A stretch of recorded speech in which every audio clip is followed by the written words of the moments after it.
Break के बाद आपका बहुत बहुत स्वागत है। बातचीत को आगे बढ़ाते हैं अपने सारे मेहमानों से। शर्मा जी, अब वही सवाल एक खड़ा होता है कि जो आप कह रहे थे, क्या रेलवे में कुशलता की या कुशल कारीगरों की आवश्यकता है या नहीं? रेलवे को एक स्पीड की आवश्यकता है कि नहीं?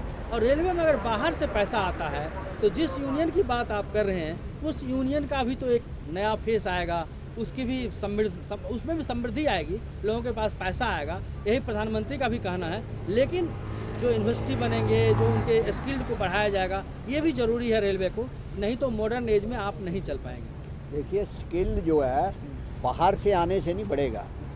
रेलवे एक टेक्निकल डिपार्टमेंट है, बाहर से कोई स्किल नहीं आ सकता। जो है सुजेस्ट कर सकते हैं हम, स्किल तो ये प्रैक्टिकल है रेलवे के अंदर। आप सिग्नल को देखिए, नंबर 1 तो रेलवे इंडस्ट्री के बराबर कोई सेंट्रल गवर्नमेंट की इंडस्ट्री नहीं है जिसमें रेलवे की तरह वर्किंग हो।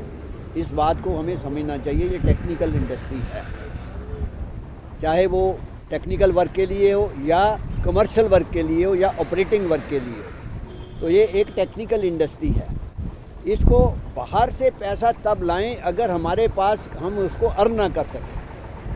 हमने जो है नंबर ऑफ, ये एक देवराय कमेटी बनी है, उन्होंने कहा रेलवे रिस्ट्रक्चरिंग के लिए हमने 29/10 को उन्होंने बुलाया, अभी फिर बुलाया हुआ है, उसको सजेशन दिए हमने कि आप इस तरह करिए तो रेलवे में एफडीआई की जरूरत ना पड़ी या ना इन फ्यूचर में पड़ेगी। नंबर 2, हर साल बजट अभी आ रहा फरवरी में, हर पार्टी का, हर एरिया का ये आदमी कहता है कि नई गाड़ी चला दो, लेकिन वो जो एमपी है या मिनिस्टर है अपने से कुछ देना नहीं चाहता। मैंने ये कह रहा हूँ, जो 575 की जो संख्या जो बिठाई हुई है, जो यहाँ जो देश को चाहिए उस पर डिस्कशन नहीं होता, फालतू की बातों में डिस्कशन होता है। अब सिर्फ अपना निधि की बात हो रही है ना कि सांसद निधि के पैसे जो हैं वो रेलवे के सुविधा के लिए। नहीं, मैं ये कह रहा हूँ ना, वो किसी जगह गाड़ी चलाना चाहते हैं, उसका वो एमपी हुआ, एमएलए हुआ उस एरिया का, मिनिमम 50% उनको टॉलरेट करना चाहिए। नंबर 2, जो उन्होंने वहाँ ब्रिज बनवाना है, अंडरपास बनाना है, गेट की बात कर रहे हैं, इतने हज़ार गेट अनमैन्ड है, एक्सीडेंट होते हैं, या तो उसको क्लोज कर दो या उसके ऊपर ओवर ब्रिज बना दो या अंडरपास। उसके लिए उस एरिया का एमपी और एमएलए, क्योंकि उसका वोटिंग का एरिया भी है, वो डेवलपमेंट फंड उसको खाली दूसरे एरिया में, वो भी कर्मचारी हो या देश का नागरिक, सारे उसके वोटर हैं, उसको सुधारने के लिए उसमें ये मदद कर सकती हैं। तो बाहर से खाली ये एम है, उसका एम क्या है कि मैं बिजनेस करूं। बाहर जो आदमी, जब कोई भी देश का आदमी लाएगा, जैसे रिलायंस ने वो किया, मेट्रो चलाई, बैठ गया वो। इंडियन एयरलाइंस का ऐसे हुआ, पेमेंट देने के लिए जो है स्टाफ के लिए इनके पास पैसे नहीं थे। जेट का यही हाल हो रहा है, यात्रियों ने टिकट ली हुई है, वो सफ़र करने के लिए बैठे हैं, लेकिन उड़ान नहीं हो रही है उनके कारण, ईंधन का पैसा नहीं दिया, ये नहीं दिया। तो इसको कंट्रोलिंग सिस्टम बहुत ज़रूरी है।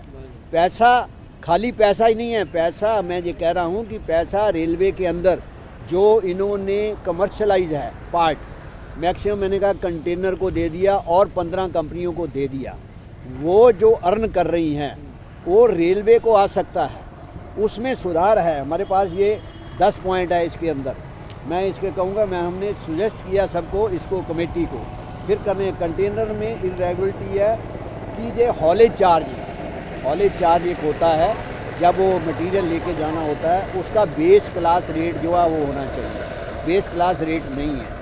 अब ये ऑडिट एक करवाया 2005 से लेके 10 तक, उस ऑडिट के अंदर ये कमियाँ निकाली गई, लेकिन ये रेलवे बोर्ड की जो आप बात करते हैं, इसमें ऑफिसर बहुत ज़्यादा है, प्लानिंग नहीं, जितने ऑफिसर ज़्यादा होंगे उतनी ही करप्शन ज़्यादा है।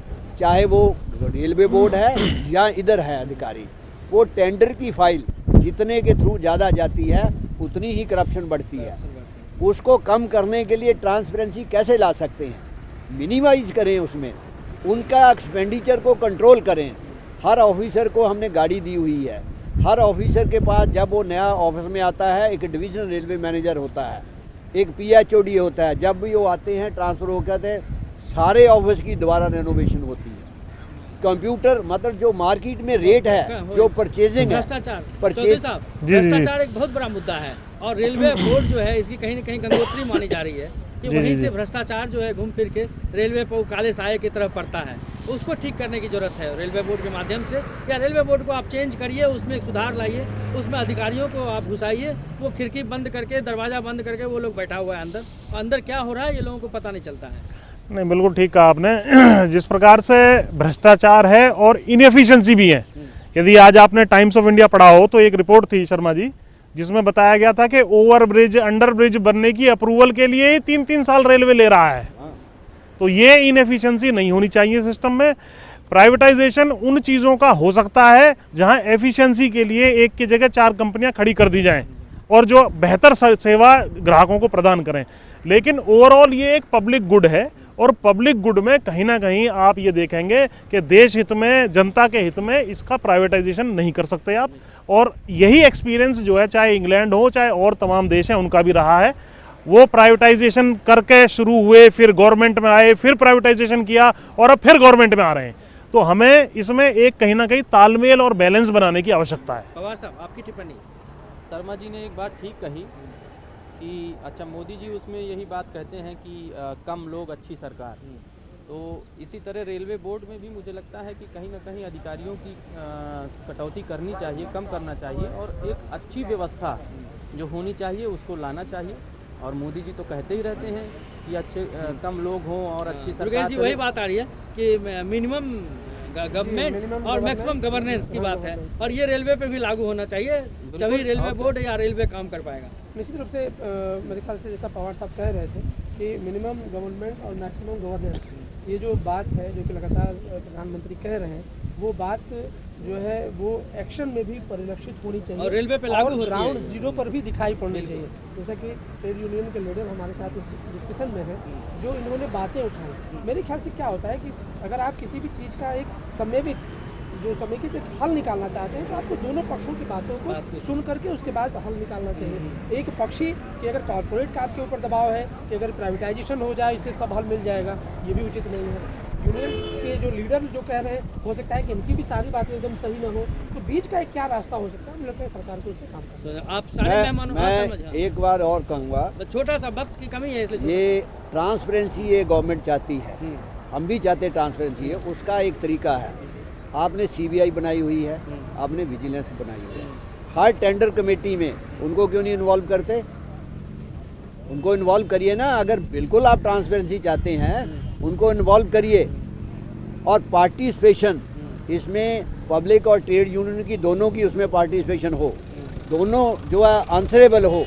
ट्रेड यूनियन क्या है, रेलवे बोर्ड तक हमारे पास नेशनल काउंसिल तक है, लेकिन उसमें हमें वो हियर करेंगे, कोई ये नहीं है। शर्मा जी ने ये बात ठीक कही, मुझे ये अच्छा लगा और ये बहुत अच्छा सुझाव भी हो सकता है मोदी सरकार के लिए कि यदि विजिलेंस है आपके डिपार्टमेंट में तो उस विजिलेंस का उपयोग करप्शन होने के बाद ही क्यों हो, उसके पहले ही ट्रांसपेरेंसी में रखा जाए, जैसे कि विजिलेंस ये देखे कि भाई क्या समस्या आ रही है, कहाँ पे टेंडर में जो है करप्शन हो सकता है, तो वो पहले से ही मामला हो जाए। यह बात तो बिल्कुल ठीक है। कहीं ऐसा ना हो कि जैसे वो पुलिस का हिसाब किताब नहीं होता कि जब कर्मकांड सारे हो ही जाते हैं तभी पुलिस पहुंचती है, इस तरह तो ये चीज़ नहीं होनी चाहिए। उससे पहले ही विजिलेंस और ये जो सीबीआई बना है वो उसमें मैं पवार जी ये बताना चाहता हूँ, रेलवे के अंदर विजिलेंस है, विजिलेंस है, विजिलेंस ये है ना, कहते हैं कि टिकट में करप्शन है, ये है। हाँ। लेकिन सबसे ज़्यादा वो करप्शन क्रिएट करते हैं। 99% जो बनाए जाते हैं, एक सिंपल जो है वीआई जो है गलत रिपोर्ट बना के आता है,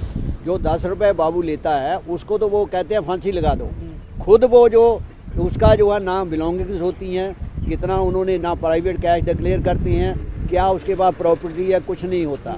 नंबर 1 वो मैंने जो ब्यूरोक्रेसी की बात की है, वो खाली रेलवे बोर्ड ने इनमें नहीं है, नीचे से लेके हर डिपार्टमेंट में, जनरल मैनेजर ऑफिस में, डीआरएम ऑफिस में, नंबर ऑफ साइज जो है गजटेड कैडर का बहुत ज़्यादा है, उसको कम करके करोड़ों रुपया रेलवे का बचा सकते हैं। इसके साथ साथ जो वेस्टफुल एक्सपेंडिचर है रेलवे के अंदर, उसके लिए एक कमेटी बनानी चाहिए, पार्लियामेंट कमेटी हो, भ्रष्टाचार बहुत बड़ा मुद्दा पार्लियामेंट कमेटी हो, उसमें ट्रेड यूनियन फेडरेशन को इन्वॉल्व करें। हम नहीं कहते, जैसे भाई साहब ने कहा, सारी बात हम सही नहीं कहते होंगे, लेकिन हमारा एक एक्सपीरियंस है अपने डिपार्टमेंट हाँ, का, और वो पक्ष सुना इसीलिए जाना मैंने ठीक है कहा ना? कि ट्रेड यूनियन तो बहुत उसमें जरूरी हमें है सारे पार्टिसिपेशन डिपार्टमेंट। है, पार्टिसिपेशन हमें रेलवे चलिए- बोर्ड चलिए तक सर, हम इस है, प्रोग्राम लेकिन को यहीं पे पार्टिसिपेशन हम में समाप्त करना उसके चाहेंगे, बाद फाइल पे क्योंकि जब कोई- जाती है कोई हाँ, पार्टिसिपेशन वक्त की कमी है, इस प्रोग्राम को यहीं पर समाप्त करना चाहेंगे।